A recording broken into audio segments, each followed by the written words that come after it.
Hello, this is Chuck Crater, and heading into my office on my bike, taking a little break here.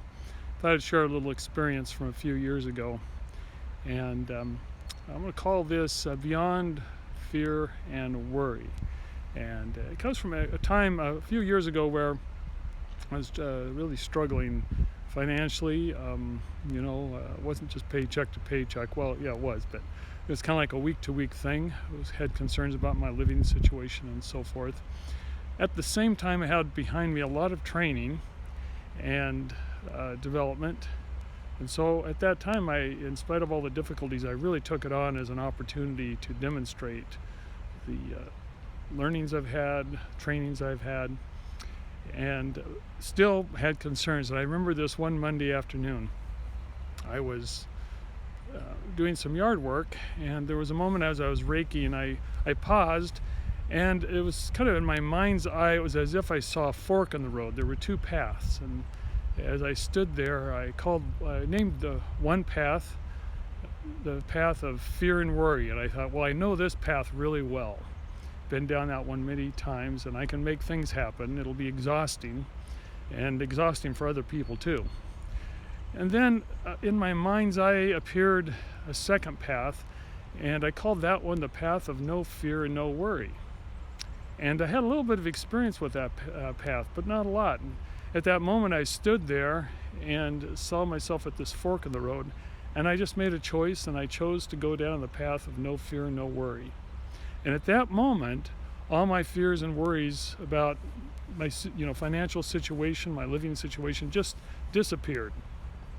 And then the next moment, I had this interesting insight, which maybe would be obvious to many people, but it wasn't to me, and that is, from the path of no fear, no worry, I can still take action.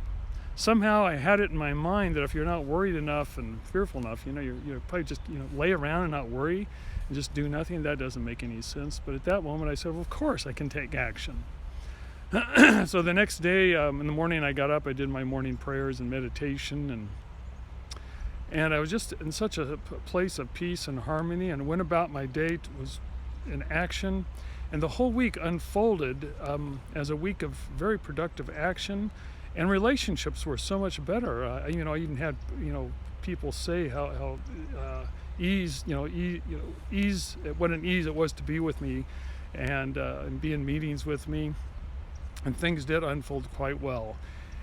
Now today I look at those two paths that I stood at the fork in the road, and I see them a little differently. I would call the one that I called fear and worry, I'd call that the path of letting my brain control me, fight or flight. And had years, my whole lifetime, to practice letting my brain run the show.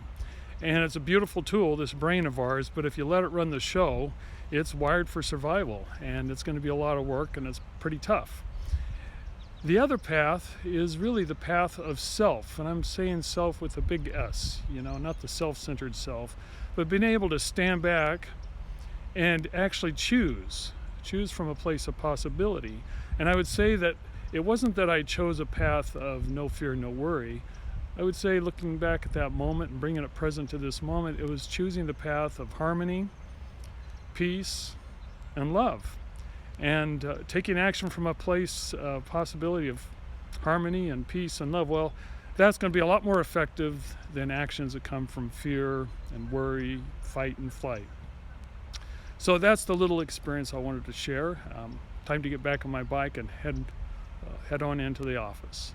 And have a good day. Bye-bye.